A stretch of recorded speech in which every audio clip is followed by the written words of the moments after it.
France Culture.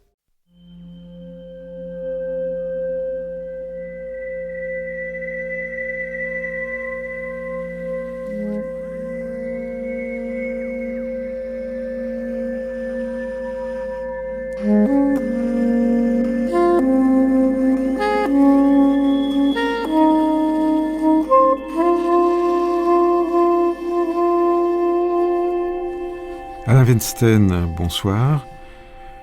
Du jour au lendemain, avec Jean Roudot, qui publie L'art de la conversation aux éditions Empreinte.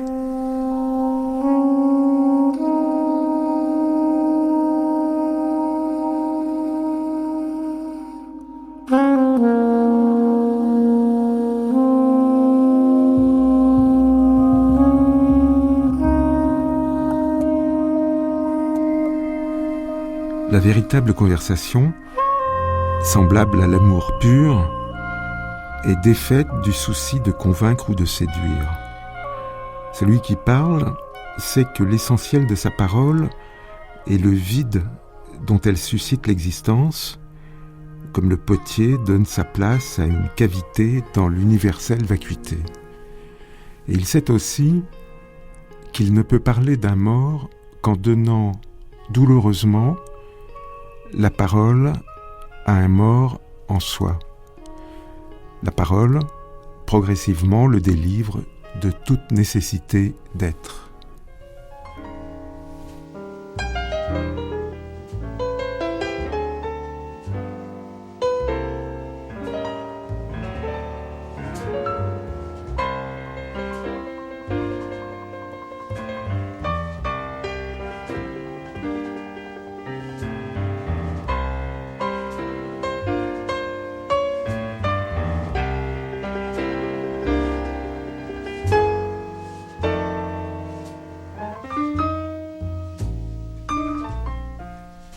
Quand et comment, Jean Roudot, cela vous est-il paru évident, un beau jour, que vous écririez des livres ? Ah, je ne sais vraiment pas cela. Comme tout un chacun, j'ai commencé tout jeune à écrire, et puis c'est devenu quelque chose d'absolument nécessaire, bien avant de publier le moindre texte, même de songer qu'il puisse y avoir publication. Et effectivement, c'est quelque chose qui est très étrange parce que je vivais dans un monde de campagne, je vivais auprès des fleurs, des objets, et j'ai pris conscience que progressivement et difficilement que les mots m'isolaient des choses. J'ai eu beaucoup de mal à rejoindre le monde des choses. Et le livre que vous évoquiez tout à l'heure, il est comme ça une sorte d'examen de conscience sur la manière dont entre un être qui aimait la vie, qui aimait les choses pour elle-même, et moi-même qui m'exilais d'elle à travers les mots et la littérature, comment pouvions-nous vivre ? Est-ce que je n'ai pas été là, en quelque sorte aussi assassin ? Enfin, est-ce que je n'ai pas fait mal ? Et la littérature, eh bien, elle a été fondamentale sans que véritablement j'en opère le choix. J'ai opéré le choix des textes ensuite, évidemment, très strictement. J'ai éliminé beaucoup de choses qui ne m'importaient pas. Mais le fait d'écrire a été comme si quelque chose m'était obligatoire pour non seulement élaborer une pensée, parce que ça, la pensée, je ne suis pas sûr d'en avoir une grande pensée, mais au moins de me tenir droit, d'avoir une colonne vertébrale, de pouvoir revenir aux choses autrement, mais tardivement. Oui, mais ce qui frappe quand on examine votre bibliographie, c'est que vous avez publié une vingtaine de livres jusqu'à présent, et la plupart de ces livres n'ont pas beaucoup de points communs entre eux. Ils ne se ressemblent pas, ils appartiennent à des genres différents, qui sont souvent des genres que vous inventez pour la circonstance. Je me souviens du premier Michel Butor, où le livre Futur, vous l'appeliez, ça c'était en 1964, vous l'appeliez Proposition. Celui qui a suivi, Trois villes orientées, c'était Passage. Le suivant, La Chambre, c'était Parenthèse. Et puis, il y en a eu comme ça beaucoup d'autres dont les genres indiqués ne ressemblent pas à ceux que nous rencontrons d'habitude sur la couverture des livres. Même s'il y a des exceptions, parce qu'il vous est arrivé de publier un roman les prisons en 1974, par exemple. Oui, ces indications de genre que vous mentionnez, c'était en fait des façons de souligner le titre. Ce ne sont pas des genres, j'ai pas tenté, je n'avais pas la puissance pour créer un genre. C'est quelque chose d'extrêmement difficile de créer un genre, puisqu'il faut qu'il y ait un accord social, une reprise collective. Ce que je voulais dire par certains sous-titres, passages, c'est que, par exemple, c'était cette notion de transition. J'étais là, j'avais été nommé, lecteur en Grèce. Je découvrais ce monde grec, j'y vivais, et j'avais l'impression que j'étais dans un seuil. J'étais d'abord jeune, donc quelque chose se promettait. Et c'était un lieu de transition. Et je voulais faire du livre quelque chose comme ça, entre un lieu et un autre, ce moment très incertain où on ne sait pas encore à quoi on veut se destiner, parce que c'est un acte de volonté, et à quoi on doit renoncer. Et donc c'était un passage.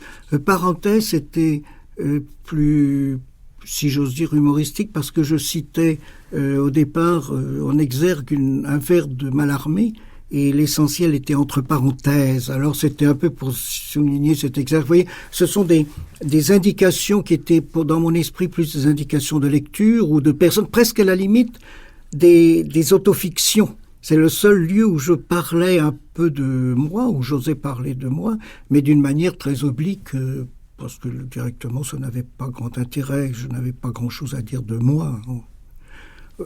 Mais ce n'était pas des velléités de créer un genre. Mais tout de même, ce sont des indications, des orientations de lecture. Oui, totalement, c'est ça, oui, absolument.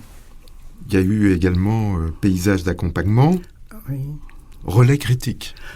Ah mais oui, ça c'est... Oui, parce que ce sont des critiques rassemblées, organisées, qui ont ce livre, mais en même temps ce sont des relais. C'est-à-dire que je ne pense pas, et je n'ai pas souhaité jamais écrire quoi que ce soit qui oblige le lecteur à penser comme moi, ou à admettre ce que je dis.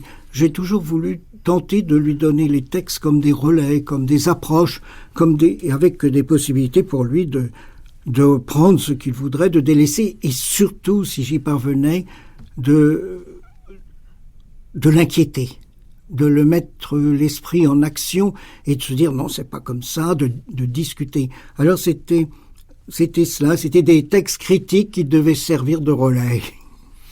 Et puis, presque à mi-parcours, Jean Roudot, un livre intitulé « Lieu de composition », qui est un titre programmatique, qui porte, lui, en sous-titre « Tournant ». C'était il y a 20 ans. C'était la même notion que passage. C'était ces moments où il fallait prendre des décisions qui étaient ni administratives, ni vraiment, mais qui étaient ni géographiques, mais puis bien que j'ai eu à changer de pays dans mon travail, mais qui étaient des moments où on avait à faire une sorte, ce que connaissent tous les gens, de bilan, et de savoir qu'est-ce qu'on opère, si on opère dans la continuité, dans la répétition de soi, ou si on esquisse un tournant, non pas un détour qui voudrait dire d'éviter quelque chose, mais véritablement de tourner, de prendre une autre disposition avec tout l'acquis possible que l'on conserve. Non, ces sous-titres sont tous des indications de position, si j'osais, spirituelle, enfin de l'esprit, et pas plus que de littérature. Et puis il y a des indications de lieu et de temps qui montrent que c'est avec un regard oblique que vous considérez le lieu où vous êtes, l'espace dans lequel vous écrivez, et le temps dans lequel vous vivez. Je pense à un titre comme Autre part, par exemple, qui est le titre de Paysage d'accompagnement, ou Sans lieu d'être, qui est un récit de voyage que vous avez publié il y a 10 ans, La nuit des jours et Dans le temps, autre titre. Mais dans le temps, c'est une expression que les jeunes générations ne connaissent plus, mais qui était utilisée par mes parents. Et dans le temps voulait dire jadis, n'est-ce pas ? C'est l'expression, mais que reprend Proust pour clore La recherche du temps perdu, mais il l'emploie pas dans ce sens. Et donc, dans le temps, je voulais dire, voilà ce qui est échu. C'est ce que je regroupais et qui était là, comme quelque chose qui a eu lieu, mais qui n'avait peut-être pas lieu d'être. Quelque chose d'autre aurait pu avoir lieu. J'aurais bien aimé écrire une autobiographie, mais qui n'aurait pas été du tout des faits que j'ai vécus, des faits réels, mais des possibilités virtuelles qu'il y a eu. Parce que la vie est constituée de hasards où on opère un choix et où on prend un tournant, mais aussi d'éléments sur lesquels on a rêvé. Ce n'était pas une vie imaginaire en me représentant comme Don Quichotte ou quelqu'un de ce style, mais en montrant que certains moments des choix se sont opérés. Comme Oedipe, on est toujours à une bifurcation. C'est toujours une fourche et on prend une voie.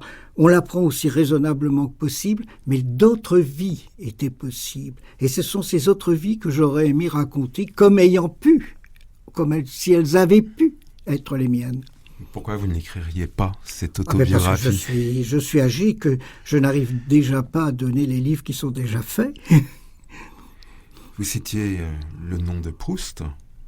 C'est un nom qui revient pas mal dans vos écrits ces derniers temps. D'ailleurs, à ce micro du jour au lendemain, vous étiez venu, il n'y a pas si longtemps que ça, en 2008, parler d'un livre que vous avez intitulé « Les Trois Anges », un essai sur quelques citations de La recherche du temps perdu. Oui, j'avais été... parce que c'est l'expression qui était utilisée par le narrateur quand Bergotte étant mort. Il voit dans une vitrine des livres de lui exposés, et ces livres sont ouverts. Et donc les pages volent un peu, se déplacent, et il dit que c'était comme trois anges. Alors d'une part, c'est cette métaphore du livre comme identique à un ange. C'est normal, c'est un messager, le livre, n'est-ce pas ? C'est quelqu'un qui apporte une parole. Mais en même temps, c'était ce chiffre de 3, et que j'ai vu réapparaître puisque c'était le signal qu'utilisait le narrateur avec sa grand-mère en tapant 3 fois à la cloison. Et la cloison était aussi comme un tympan, comme quelque chose. Et là, dont il prend conscience qu'il ne peut plus lui parler que lorsque justement de l'autre côté de la cloison on ne répond plus. Et c'est là qu'il veut lui parler. Alors maintenant, vous ne lisez plus et vous ne relisez plus que Marcel Proust. Ah non, quand même. Non. Mais je le relis, effectivement. Je travaille pour peut-être un livre que je pourrais peut-être terminer.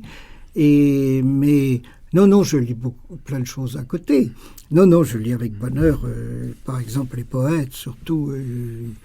Tous les soirs, je me réserve vraiment 1 heure pour lire des textes poétique, d'anthologie d'ailleurs, je ne prends pas un texte à la suite, mais faire ce que j'appelais le relais tout à l'heure, lire ce livre et puis me laisser tenter d'aller au-delà de ce qui m'est suggéré dans le poème que je viens de lire. D'ailleurs, il y a des noms qui jalonnent votre parcours bibliographique, qui sont des noms d'écrivains également poètes, Michel Butor, Georges Perros, Louis-René Desforêts, Robert Pinget. Ah oui. Oui, il s'est trouvé que j'écris sur quelques d'autres personnes, mais enfin là, j'ai pu rassembler, faire autour d'eux un livre.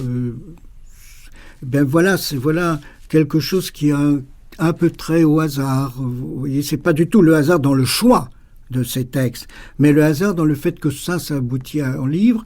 Et pourquoi pas d'autres ensembles sur Bonnefoy, sur Jabès, vous voyez, qui eux sont restés dispersés. Ça appartient à une vie virtuelle. Butor, vous lui avez consacré votre tout premier livre, il y a longtemps. C'était dans le temps. Ouais, une 50aine d'années. Et j'aurais pas les forces de le reprendre, hélas. J'aurais voulu. J'ai longtemps et j'ai accumulé beaucoup de choses. J'ai écrit souvent au sujet de ces livres. J'ai eu longtemps le désir non pas de rassembler ces textes, mais de les réorganiser, de les réécrire, de les rassembler. Mais il m'a vraiment pris de vitesse, c'est plus possible. Et maintenant qu'il est à, je crois, dans l'ordre de 12 000 pages dans les œuvres complètes et qui ne sont pas encore totalement publiées, je ne peux plus... Vous ne pouvez plus suivre. Suivre, je m'efforce, mais je ne peux plus manipuler ça pour aller d'un bout à l'autre et de faire jouer cette totalité énorme. Enfin, ou alors il faudrait que je me contente d'un volume, d'un espace, l'espace critique ou l'espace romanesque chez lui ou l'espace poétique, mais je ne peux plus mettre tout ça en relation. Et les milliers de pages qui ont été publiées depuis la sortie de votre propre livre, Michel Butor, ou le livre futur, mettent en question les thèses que vous défendiez dans cet essai?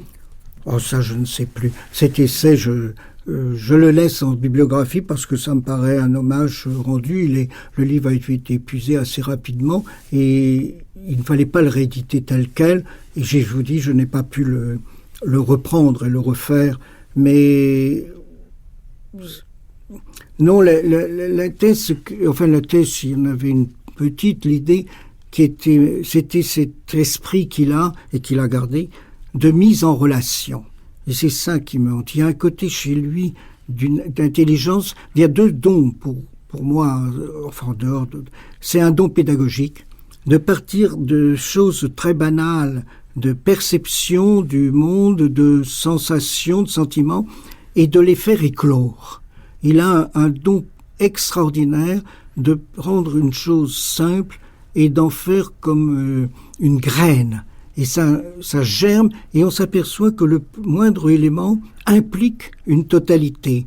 Celle du monde de nos connaissances, celle du monde de nos circulations, et tout d'un coup, tout ça devient un monde total. Alors c'est tout le rapport de ces mondes que j'ai du mal aujourd'hui à remettre, que je ne pourrais pas. En tout cas, Butor est resté votre ami. Ah oui, je l'espère. Moi, je tiendrai à être le sien, mais que sait-on dans ces choses-là? Ça ne doit pas être facile de se fâcher avec vous, hein? Ben, je n'aimerais pas, non. Non, mais je vis dans une solitude totale, vous savez. Je ne vois personne. Je vis à Paris comme j'ai vécu là en Bretagne, comme Robinson Crusoe, et pour des ennuis, de petits ennuis de santé, j'ai pas pu sortir de chez moi pendant une dizaine de jours. Eh bien, c'était véritablement l'île de Robinson. Les voitures tournaient autour, je connais personne. Personne ne s'arrêtait, personne ne me prenait. J'ai vécu là tout à fait. À la limite, je me suis dit à un moment qu'il fallait que je hisse un drap blanc sur la maison, mais je ne pouvais pas. Alors, se fâcher, je ne verrai pas l'objet, il n'y a pas de raison. Et en revanche, espérer qu'autrui m'écrive, ça, les lettres sont pour moi une chose exceptionnelle. Enfin, prendre la lettre, monter, l'ouvrir, il y a tout un rituel. Ça m'est extrêmement cher. Si on ne m'écrit pas, ben, c'est comme ça. Mais quand je reçois une lettre, non, je n'aimerais pas d'abord, pour me fâcher, il faudrait que je sois intimement... que je sache véritablement que j'ai la vérité. Or, c'est quelque chose que je n'ai pas. La seule vérité que j'ai sur moi, c'est que je n'ai pas de vérité. Et en second lieu, il faudrait que j'ai la force de provoquer, de vouloir provoquer quelque chose qui ne servirait à rien, n'est-ce pas, qui ferait un mal à autrui et qui serait une dépense de force pour moi. Non, ça ne vaut pas la peine. Mais quand vous êtes dans ces états de grande solitude, comme celui dont vous venez de parler, ce qui vous permet de tenir le coup, de vous lever le matin, ce sont ces signes qui viennent de l'extérieur, les lettres, et puis peut-être les livres. Oh, les livres, j'en reçois hélas de moins en moins, mais c'est en même temps des plus précieux. Parce que ceux qui m'envoient un livre, maintenant que je n'écris plus que pour moi et que des livres, n'en attendent de rien. Ils n'attendent pas que je fasse un compte rendu, que je fasse... Donc ils me les envoient gracieusement, c'est-à-dire et je les reçois comme une grâce. Et alors ça, c'est quelque chose d'extraordinaire. D'abord, quelqu'un a pensé à moi, quelqu'un a lu des choses de moi en pensant que ce qu'il faisait m'intéressait. Et ça, c'est véritablement un ensoleillement extraordinaire. Hein. C'est un moment de... Alors non, ma solitude est totale quant aux personnes. Je ne mange jamais, je ne mange avec personne. Je ne vois véritablement personne. Mais même des gens que tout à l'heure nous aurions pu citer, Jacques Réda, que j'aime beaucoup, on ne se voit pas, on est trop loin l'un de l'autre. Alors, mais une carte de Réda, qui en plus, vous les connaissez, sont merveilleuses, avec un timbre dessiné, ça c'est un bonheur de la journée complet, enfin, et un peu plus que la journée. Sinon, quand vous avez envie de voir quelqu'un, vous allez à la Bibliothèque nationale? Ah, c'est fini. Ça c'est terminé, la bibliothèque est devenue un non-lieu pour moi. C'est totalement terminé. J'ai beaucoup fréquenté la Bibliothèque nationale pour préparer mes cours et pour lire des tas de choses que j'aurais pas trouvées autrement. Mais c'était rue de Richelieu. Ce qu'elle est devenue aujourd'hui, non, ce n'est plus un lieu ni de vie, ni de convivialité. La Bibliothèque nationale, à l'époque où j'y suis, nous échangeons, nous connaissons un certain nombre de gens et nous échangeons des informations, où nous allons interroger XY. Je suis à la Bibliothèque nationale à un moment où il y a une générosité encore, n'est-ce pas, de propos, de connaissances et d'échanges. Aller me mettre devant un écran solitaire comme c'est à la nouvelle, ça m'est impossible. Non, mais vous savez, les choses changent, les choses ont changé ces derniers temps, et puis là-bas, dans le nouveau site François Mitterrand de la BNF, on rencontre beaucoup de jeunes filles. C'est aussi une chose qui fut, mais qui n'est plus. J'aime bien voir les jeunes filles, j'aime bien si par hasard elles me regardent, mais elles me regardent comme en transparence, n'est-ce pas? Non, plus. Vraiment pas. Non. La seule chose qui m'intéresse dans les personnes encore, enfin, c'est leur pensée, c'est la manière qu'elles ont de voir le monde et de me le donner à voir mieux que je ne sais le voir. J'aime beaucoup, par exemple, une jeune femme, si elle est fleuriste et qu'elle m'aide à voir cette fleur et qu'elle me guide même dans le choix d'une fleur. Mais c'est tout. Mais si, alors là, je bavarde le matin avec les gens de mon quartier, je vais faire mes courses, et j'aime beaucoup mon cafetier, j'aime beaucoup mon marchand de journaux, avec qui j'échange quelques bribes de choses, parce que ce que j'aime dans un être, c'est qu'il me parle de ce avec quoi il a été dans une relation sensible et humaine. Alors là, j'ai un bonheur fou à écouter qui que ce soit, hein, je veux dire, dans une expérience que je n'ai pas, hein, c'est pas du tout...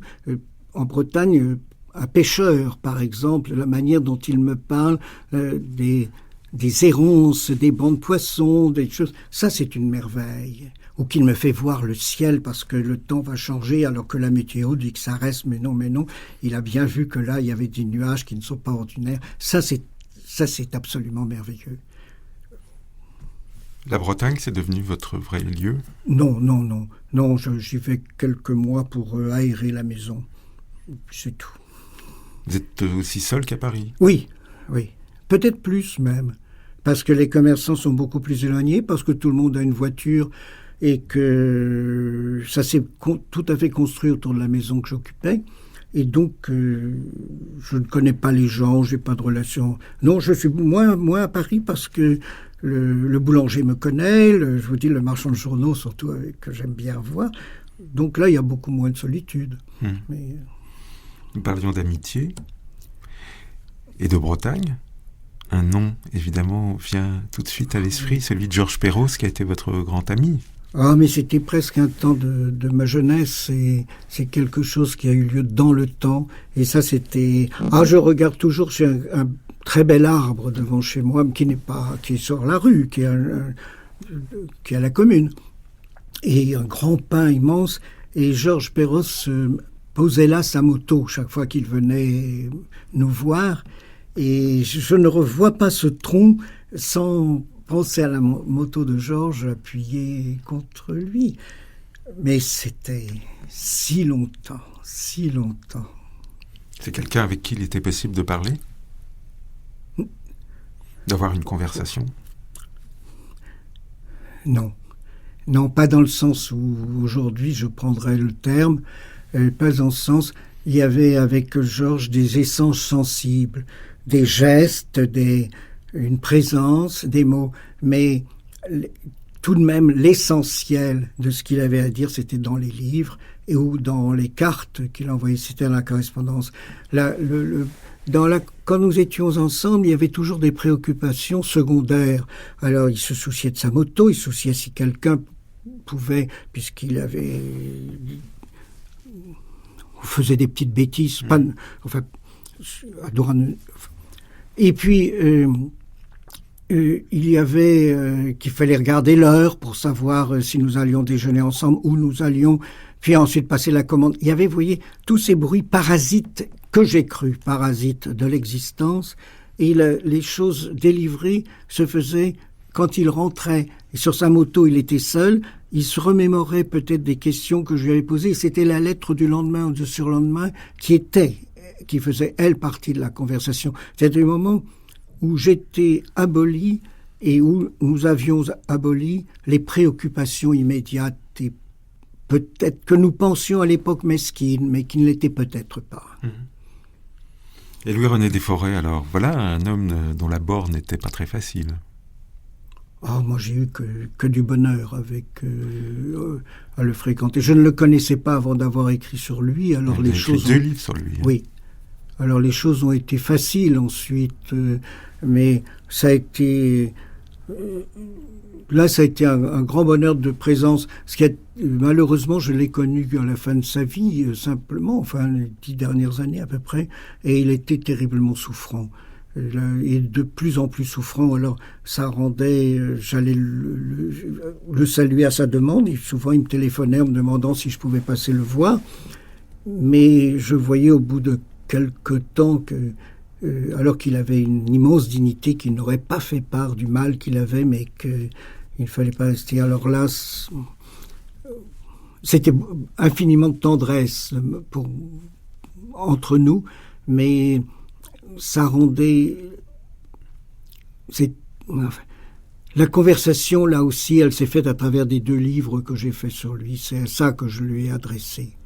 Et lui... sous la forme ou de lettres ou de dédicaces, par exemple, c'est là où la chose était la plus intime, n'est-ce pas? Il faut s'écrire pour se parler. Oui, je pense, c'est tout à fait bien cela, oui. Parler, vous vous en apercevez là, je suis d'une gaucherie totale, je ne sais pas parler, je suis maladroit, je ne pense pas que je sache écrire beaucoup mieux, mais au moins quand j'écris, je rature, je recommence, je peux essayer de préciser, être au plus juste, non pas de celui que je suis, ce qui n'est pas important, mais de ce que j'estime devoir dire. Tandis que lorsque je parle, comme je fais avec vous, et que vous avez la gentillesse d'écouter, c'est toujours à la limite du bafouillement. C'est ce qui l'écriture, c'est ce qui peut nous mener nous-mêmes au plus juste d'une pensée que nous ne savons pas encore être la nôtre. Mais il y a quelque chose de beau aussi dans les bafouillements, comme vous dites, d'une pensée qui est en train de s'inventer ou de se préciser avec des silences. Avec le silence, oui. Des repentirs. Les repentirs aussi, je suis. Mais va-t-elle vers elle-même quand elle bafouille? Je ne suis pas sûr. Il faudrait que nous ayons le temps et que les gens puissent se donner le temps, qu'on ait une journée pour parler. Alors peut-être les dernières minutes seraient-elles intenses. C'est ce que j'ai essayé de vous dire pour Perros, c'est que nous bafouillons ensemble avec des essais de voix. Et puis c'est lorsque nous étions séparés que probablement lui et moi, nous jetions sur la feuille en disant « c'est ça que je devais lui dire, c'est vers cela que nous devions mener la conversation ». Mais tant que nous étions ensemble...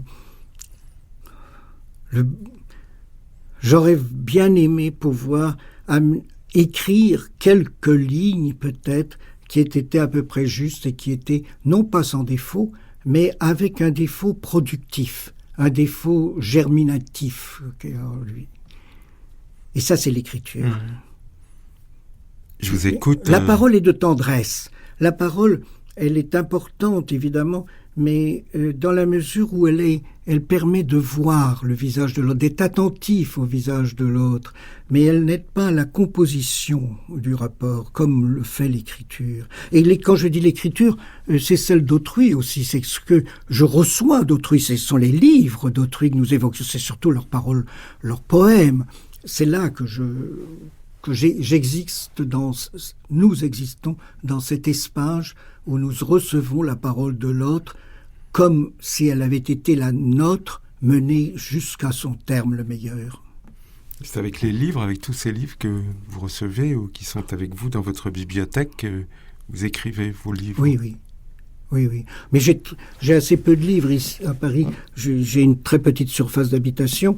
Alors je n'ai guère que les livres qui me paraissent indispensables, essentiels. J'ai pas beaucoup de choses.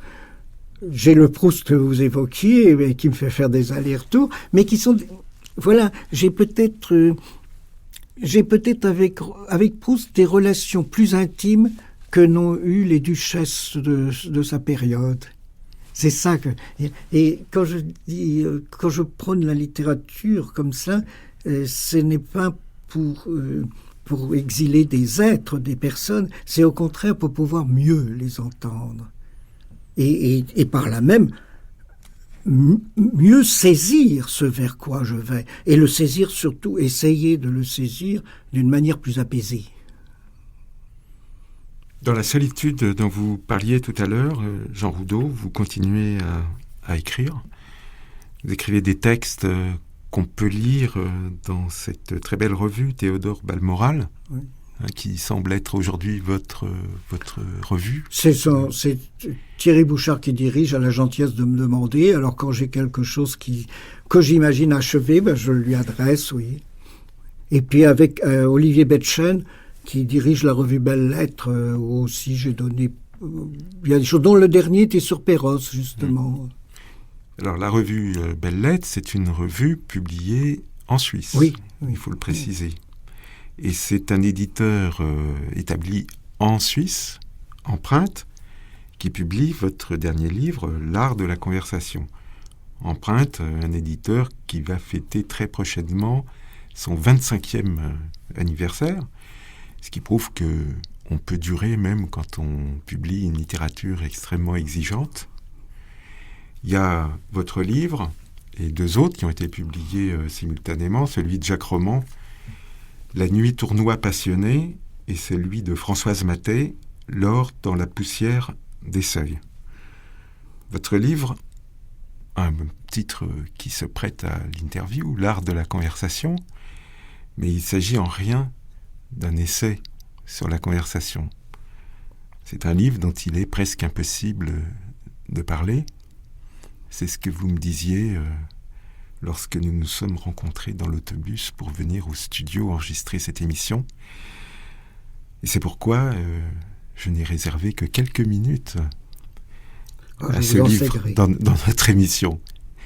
Et pourquoi est-il si difficile de parler d'un livre comme celui-là ?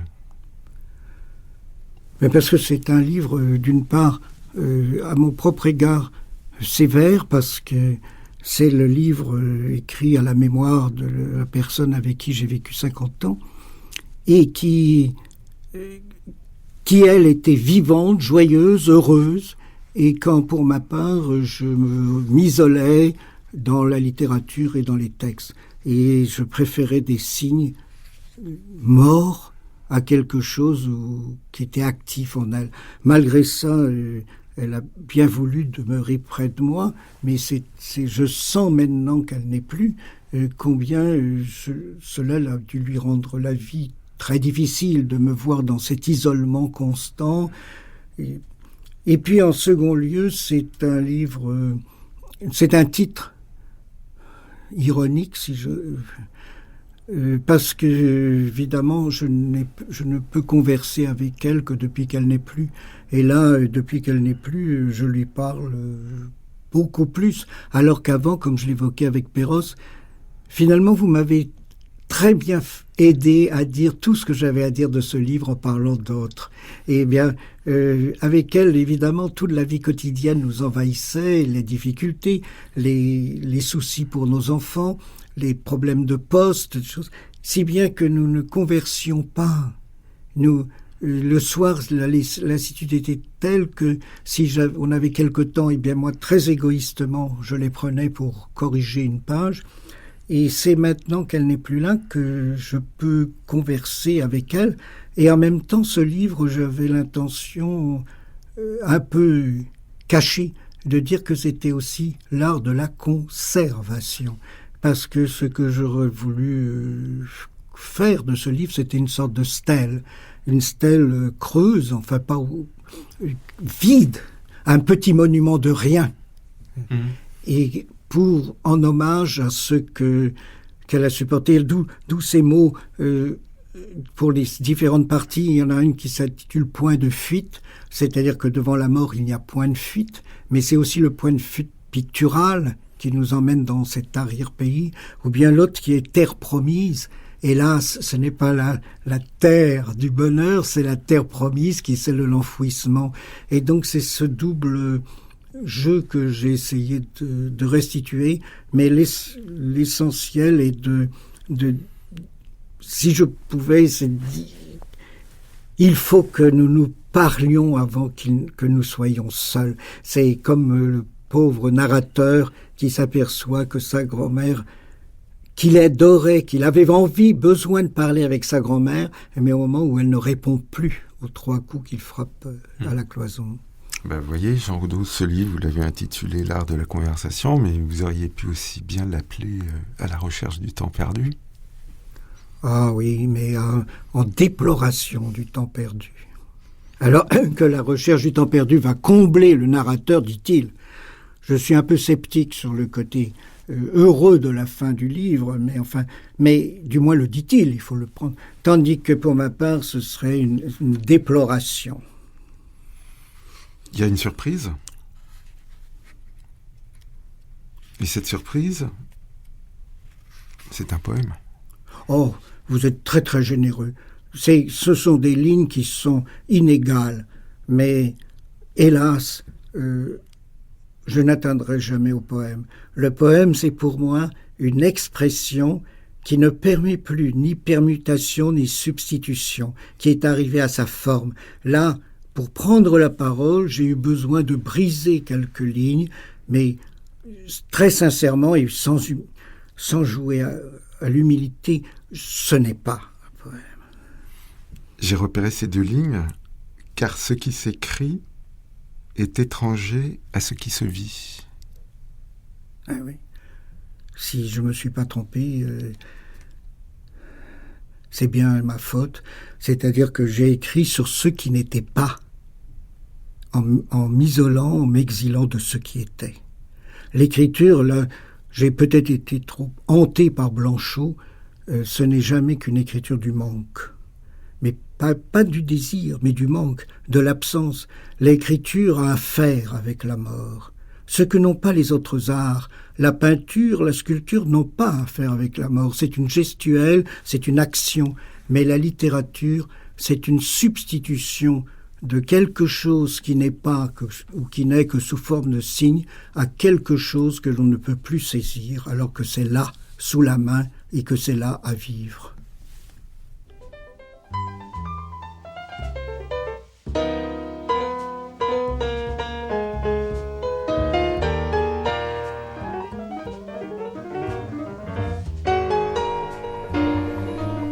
Le livre de Jean Roudot, L'art de la conversation, est publié en Suisse par les éditions Empreinte. Alors, on peut se procurer les livres à la Maison du Livre de Franche-Comté, à Besançon, et en écrivant à empreinte@empreinte.ch.